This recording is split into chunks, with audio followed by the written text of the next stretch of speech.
নমস্কার, আমি ডক্টর চন্দ্রচূড় গোস্বামী। অখিল ভারত হিন্দু মহাসভা, যা ভারতবর্ষের অন্যতম প্রাচীন রাজনৈতিক প্রতিষ্ঠান, তার পশ্চিমবঙ্গের রাজ্য সভাপতি।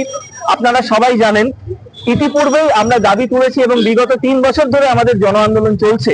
আমরা যে কোনো মূল্যে ইন্ডিয়ান কারেন্সি থেকে মোহনদাস করমচাঁদ গান্ধীর মুখ সরিয়ে নেতাজি সুভাষচন্দ্র বসুর মুখ আনতে চাই। ইতিপূর্বে বহু চর্চিত একটি দুর্গাপূজা রুবি হাসপাতাল মোড়ে হয়েছিল। সেই দুর্গাপূজায় কেউ কেউ কাকতালীয় ভাবে মোহনদাস করমচাঁদ গান্ধীর মুখের সাথে মহিষাসুরের মুখের মিল খুঁজে পেয়েছেন। আমরা দুঃখিত, আমরা কারোর মনে দুঃখ দিতে চাই না, কিন্তু সেই মঞ্চে স্পষ্টভাবে আমরা প্রশ্ন করেছি, Gandhi can never be the father of our nation.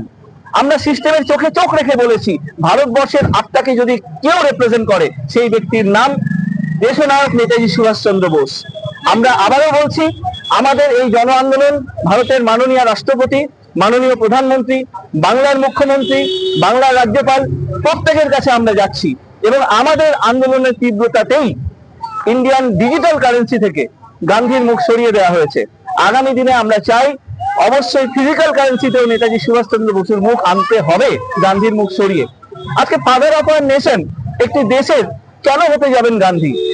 আজকে 1 লক্ষ বছরের প্রাচীন যে ঐতিহ্য ভারতীয় সংস্কৃতি, তার ফাদার অফ আওয়ার নেশন 160-70 বছর আগে জন্মানো একটি লোক হতে যাবে কেন? আজকে দেশের সন্তান হতে পারে, দেশের বা জাতির কখনো বাবা হয় নাকি? আজকে গান্ধীর বাবা, যিনি বায়োলজিক্যাল ফাদার, তিনি কি দেশের ঠাকুরদা নাকি? তো এই সমস্ত প্রশ্ন আমরা স্পষ্টভাবে করব। আজকে নেতাজিকে কাদের চক্রান্তে প্রথমে কংগ্রেস ছাড়া এবং তারপর দেশ ছাড়া হতে হয়েছে? আজকে ভগৎ সিং এর ফাঁসির সময় কি ভূমিকা ছিল গান্ধীর? আজকে অখিল ভারত হিন্দু মহাসভা চোখে চোখ রেখে প্রশ্ন করবে। এই দাবি, এই আন্দোলন শুধুমাত্র আমাদের নয়, আমাদের সবার। আমরা যে কোনো মূল্যে ইন্ডিয়ান কারেন্সি থেকে গান্ধীর মুখ সরিয়ে নেতাজি সুভাষচন্দ্র বসুর মুখ আনতে চাই।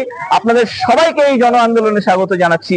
জয় হিন্দ, জয় হিন্দ, জয় ভারত, জয় ভারত, জয় হিন্দ, জয় হিন্দ, জয় ভারত, জয় ভারত।